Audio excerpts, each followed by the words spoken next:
Ya, shalom. Ya, kita ketemu lagi di sesi pelajaran tentang ipteks dan iman Kristen. Ya, ini sangat penting. Ya, kenapa? Karena kita berada, orang Kristen ini berada di tengah-tengah perubahan yang sangat luar biasa, di tengah-tengah kemajuan teknologi yang mengubah kehidupan manusia. Nah, bagaimana sikap iman Kristen terhadap ipteks atau ilmu pengetahuan dan teknologi serta seni? Ya, mari kita berdoa. Roh Kudus tolong kami akan belajar tentang ipteks dan iman Kristen. Mari Roh Kudus memberikan kami pemahaman, Roh Kudus menolong kami. Dalam nama Tuhan Yesus. Amin. Oke, kita akan lihat dulu definisi ilmu pengetahuan menurut para ahli. Muhammad Hatta mendefinisikan ilmu adalah pengetahuan yang teratur tentang pekerjaan hukum kausal dalam satu golongan masalah yang sama tabiatnya, namun menurut kedudukan tampak dari luar maupun menurut bangunannya dari dalam. Jadi ini definisi dari Hatta bahwa ilmu pengetahuan adalah hal yang teratur dari pekerjaan mengenai hukum kausal, ya, hukum kausal sebab akibat yang ada. Ya, oke. Ross dan Ernest van den Haag mengatakan ilmu adalah yang empiris, rasional, umum, dan sistematik. Dan keempatnya ini berjalan serentak. Ya, berdasarkan pengalaman tetapi menggunakan rasio, umum tapi sistematik. Ya. Carl Pearson mengatakan ilmu adalah lukisan atau keterangan yang komprehensif dan konsisten tentang fakta pengalaman dengan istilah yang sederhana. Sedangkan Ashley Montagu menyimpulkan bahwa ilmu adalah pengetahuan yang disusun dalam satu sistem yang berasal dari pengamatan, studi, dan percobaan untuk menentukan hakikat prinsip tentang hal yang sedang dikaji. Nah, ahli-ahli yang lain berkata begini, Harsojo menerangkan bahwa ilmu merupakan akumulasi pengetahuan yang disistemasikan dan suatu pendekatan atau metode pendekatan terhadap seluruh dunia empiris, ya, itu dunia yang terikat oleh faktor ruang dan waktu, dunia yang pada prinsipnya dapat diamati oleh panca indera manusia. Dan lebih lanjut, ilmu didefinisikan sebagai suatu cara untuk menganalisis yang mengizinkan kepada ahli-ahlinya untuk menyatakan sebuah proposisi dalam bentuk jika maka, jika A maka B, gitu misalnya, ya. Dan Alvana Sheff mengatakan ilmu adalah manusia tentang alam, masyarakat, dan pikiran. Jadi ia mencerminkan alam dan konsep-konsep kategori hukum dan ketetapannya dan kebenarannya diuji dengan pengalaman praktis. Jadi kalau kita lihat konsep-konsep ini, ada yang memang ilmu sosial, ada yang berkaitan dengan ilmu alam, ya. Itu pemahaman tentang ilmu pengetahuan. Sedangkan pengetahuan dan ilmu itu terdefinisikan seperti ini. Pengetahuan adalah keseluruhan pengetahuan yang belum tersusun, baik mengenai metafisik maupun fisik. Jadi dapat dikatakan pengetahuan itu merupakan informasi common sense atau umum, tidak memiliki metode atau mekanisme sendiri. Misalnya, ya, nah, saya tahu membuat kue, tetapi saya tidak dapat membuat resepnya karena saya membuatnya berdasarkan perasaan, ya. Tidak ada metode atau mekanisme tertentu. Nah, sedangkan ilmu pengetahuan itu kemudian pengetahuan yang kita ketahui itu lalu kemudian disistematisasikan, ya, diatur sehingga memiliki metode dan mekanisme tertentu, bukan hanya sekedar berupa pengetahuan umum saja yang kita tahu, tetapi ilmu ini sudah membuat standar ilmiah, langkah-langkah ilmiah di dalamnya. Jadi ilmu pengetahuan adalah seluruh usaha sadar untuk menyelidiki, menemukan, dan meningkatkan pemahaman manusia dari berbagai seni kenyataan dalam akal atau pikiran manusia. Misalnya, saya tahu bikin kue, tapi saya bikin itu hanya berdasarkan perasaan saja. Ya sekian-sekian itu ya rasa-rasa saja. Tetapi kemudian oleh ilmu, pengetahuan yang saya miliki itu mulai dipolakan, distandarisasi, ada langkah-langkahnya. Jadi membuat kue itu ada ukuran-ukurannya, ya bahan-bahan itu diukur sedemikian rupa. Lalu kemudian langkah-langkah pembuatannya ada langkah 1, langkah 2, langkah 3, langkah 4, dan akan akhirnya menghasilkan hasilnya. Dan ini harus dilakukan step by step, tidak bisa overlapping antara satu dengan yang lain. Akan kacau, kuenya jadi kue bantat, ya tidak enak. Ya, jadi itulah ilmu pengetahuan. Pengertian teknologi dan teknologi modern. Jadi teknologi itu berasal dari dua kata, ya teknik pekerjaan dan logos peralatan. Jadi teknologi adalah keseluruhan sarana dan prasarana untuk menyediakan barang-barang yang diperlukan bagi kebutuhan maupun kelangsungan hidup manusia.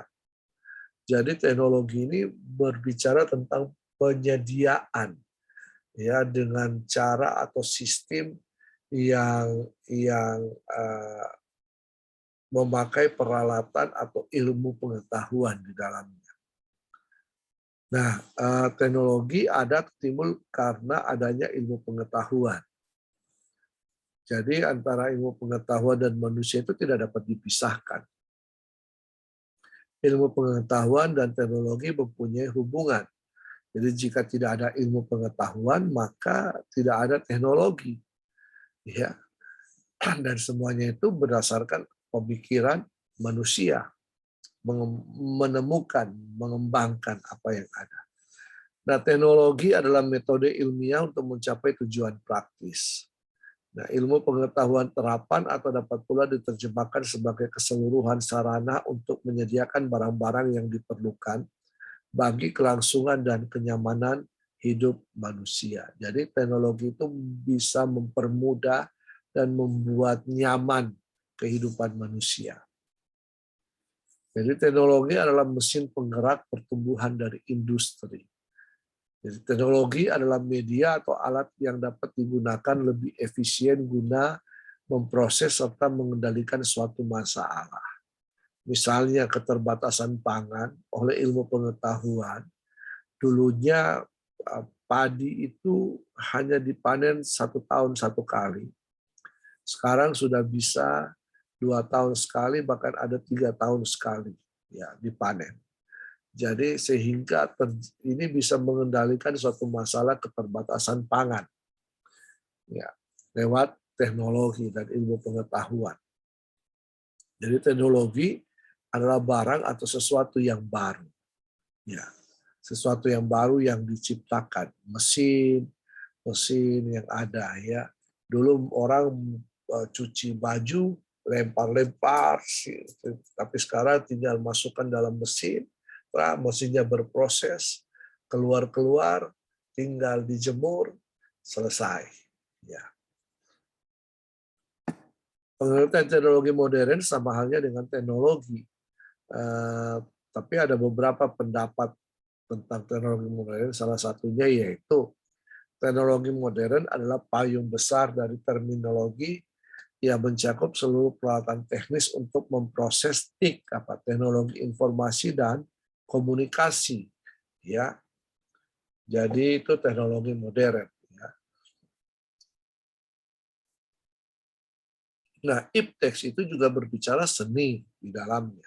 Selain ilmu pengetahuan, teknologi dan seni. Ya.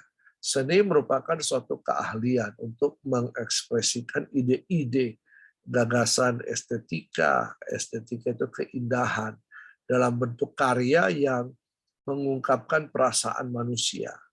Ide-ide atau gagasan tersebut memiliki kebudayaan sesuai dengan perkembangan zaman. Ya, misalnya handphone. Kalau handphone itu hanya seperti batu bata dan itu terus dari zaman awal handphone ditemukan sampai saat ini seperti batu bata seperti itu.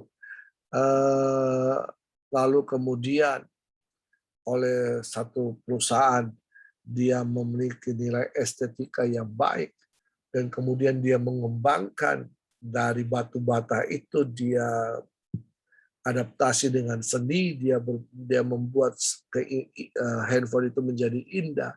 Maka jika disandingkan kepada orang banyak, mana yang lebih laku? Handphone yang berbentuk bata yang tidak mengalami perubahan bahkan sentuhan seni dibandingkan handphone yang mengalami sentuhan seni. Saya pikir bahwa yang mendapatkan sentuhan seni akan booming dan berhasil dibanding hanya batu bata seperti itu, model batu bata ya yang tidak pernah berubah dari zaman Bahuela sampai zaman sekarang. Ya. Nah, jadi seni merupakan suatu keahlian mengekspresikan ide-ide, ya, gagasan estetika dalam bentuk karya yang mengungkapkan perasaan manusia.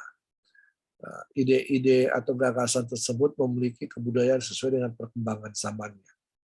Ada kata bijak yang berbunyi, hidup akan menjadi indah dengan seni. Ya, jadi melalui seni yang berbudaya, setiap orang dapat mengembangkan kemampuan untuk mengekspresikan diri dengan berbagai cara sehingga terciptalah karya yang baik.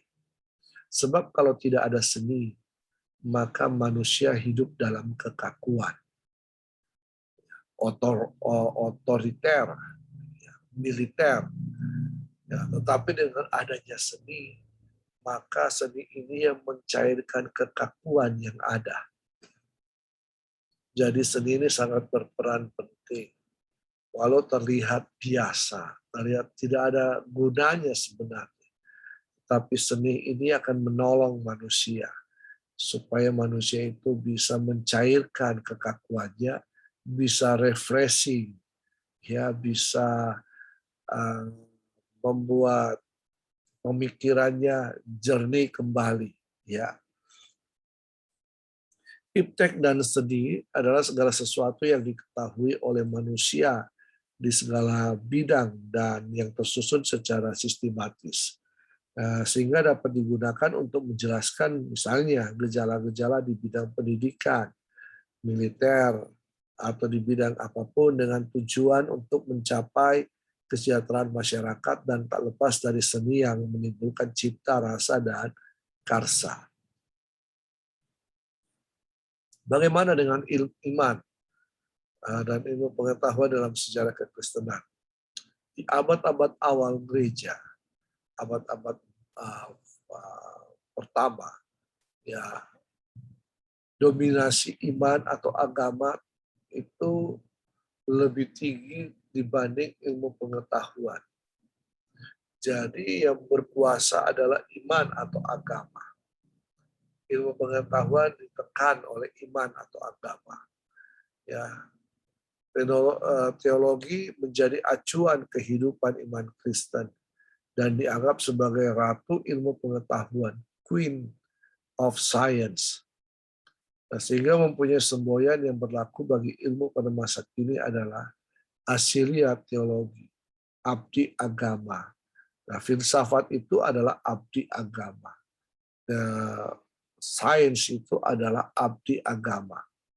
Sehingga ketika ada orang yang menemukan sesuatu atau berpendapat menentang gereja atau iman yang ada, orang itu akan dieksaminasi, ya, Misalnya Galileo mengemukakan temuan ilmu pengetahuan bahwa sebenarnya bumilah yang mengelilingi matahari. Tetapi karena gereja berdasarkan Alkitab berkata bahwa justru alam ya alam ini atau tata surya kita itulah yang mengelilingi bumi, ya, karena mereka hanya menafsirkan Alkitab secara literal, harafiah, istilah biblical literalism. Nah, jadi seperti itu. Nah, ketika Galileo mengemukakan pendapat itu dan itu bertentangan dengan gereja, akhirnya Galileo dieksaminasi, ya, alias dilenyapkan dari peredaran yang ada. Lalu kemudian masuk di abad-abad 1400-500 ya sampai 1800, itu adalah abad di mana masa pencerahan terjadi, ya, sehingga ilmu pengetahuan itu lebih mendominasi agama. Jadi ilmu pengetahuan di atas agama. Jadi dominasi ilmu pengetahuan atas agama itu dimulai pada era kebangkitan kembali pemikiran yang bebas dari dogma-dogma agama. Nah, era kebangkitan itu dikenal dengan abad pencerahan atau Renaissance. Itu kebudayaan abad pertengahan mulai beralih menjadi sebuah kebudayaan modern. Nah, di sini manusia dikenal sebagai anima rationale karena pemikiran manusia itu mulai berkembang dan bebas. Manusia ingin mencapai kemajuan atau progres atas usaha sendiri, tidak didasarkan atas campur tangan ilahi. Sehingga lama-kelamaan orang lebih yakin akan metode ilmu pengetahuan dan kemudian mulai meragukan imannya, keyakinannya. Sehingga banyak orang yang kemudian meninggalkan imannya sebagai suatu yang tak berdasar katanya dalam kehidupan. Ya, itu zaman abad pencerahan. Lalu kemudian di sini berkembang filsafat, di sini berkembang teologi pluralis, ya banyak hal di sini berkembang. Jadi rasio manusia menjadi ukuran atas segala-galanya, bukan hanya dalam bidang sains atau ilmu pengetahuan, tetapi juga dalam hal-hal yang bersifat imaniah dan kepercayaan. Jadi manusia mau berusaha untuk mengukur iman dan kepercayaan dari manusia-manusia yang lain. Bagaimana teknologi dan iman Kristen? Jadi Barbour mendefinisikan teknologi sebagai aplikasi dari ilmu pengetahuan yang terorganisasi kepada tugas-tugas praktis dengan atau melalui sistem-sistem yang tertata dan dengan mesin-mesin yang ada. Jadi dasar utama diciptakannya teknologi adalah untuk memecahkan berbagai masalah dalam kehidupan manusia, misalnya dalam bidang kesehatan, dalam bidang pertanian misalnya. Dan Allah telah menciptakan langit dan bumi dan segala isinya, dan manusia diciptakan menurut gambar dan rupa Allah dan diberinya mandat untuk menguasai atau menaklukkan alam ciptaan Tuhan. Jadi Alkitab memberikan kepada kita cara bagaimana kita hidup dalam iman dan tetap belajar untuk mengembangkan atau memanfaatkan yang telah terseleksi yang ada, sehingga kesejahteraan seluruh umat manusia itu dapat dicapai dan untuk kemuliaan Tuhan kita. Bagaimana sikap iman Kristen terhadap teks?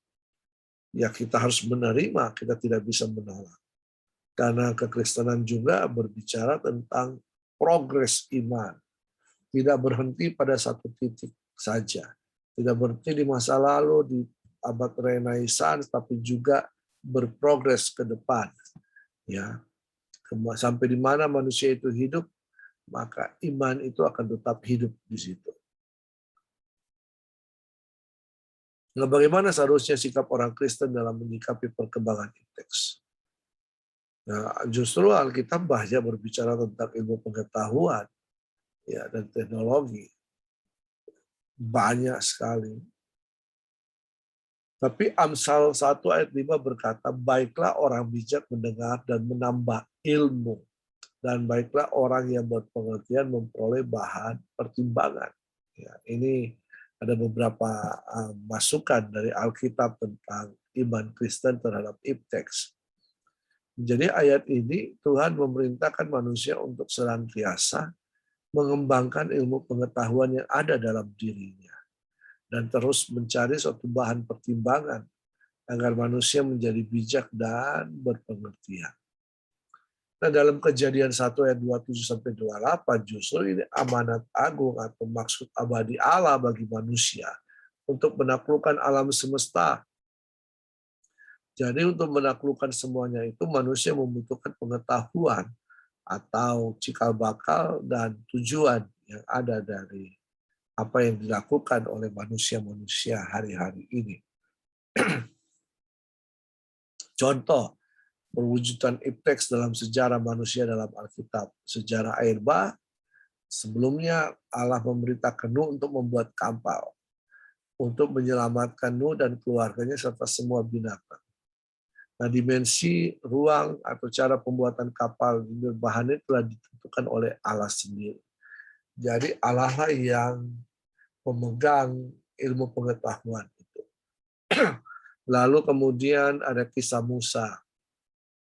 Diperintahkan untuk membuat kemah suci. Jadi Tuhan sudah memberikan blueprint kepada Musa, tinggal mencari orang-orang ya yang bisa untuk menerjemahkan itu dan membuat alat-alat makan kemah suci, alat dan alat-alat peralatannya seperti apa yang ada. Ya.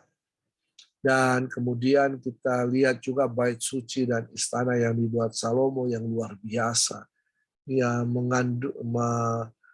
membuat orang-orang dari luar negara datang untuk hanya melihat hikmat Salomo, bait suci dan istana yang dibuatnya.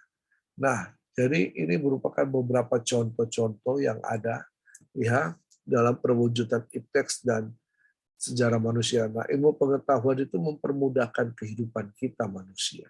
Tetapi jangan terlena. Ya, jangan terlena dengan apa yang telah diperbuat oleh ilmu pengetahuan itu. Membuat kita menjadi malas, ya tidak kreatif lagi. Padahal Tuhan memberikan kita hikmat kemampuan untuk bisa mengembangkannya dan untuk bisa dan menggunakan prasarana yang ada, termasuk Zoom seperti ini. Ini kan juga berbicara tentang kemajuan teknologi. Dan kita tidak bisa menolak ini. Kita justru harus mempergunakan ini untuk pelayanan dan untuk pelebaran kerajaan Allah di muka bumi ini. Oke. Sampai di sini pelajaran kita. Nanti kita ketemu di kali yang berikutnya. Tapi jangan lupa bahwa absen dan semua tugas-tugas yang ada.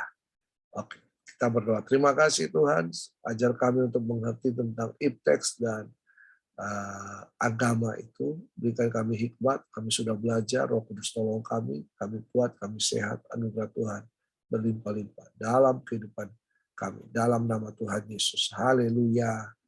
Amin. Oke, sampai ketemu.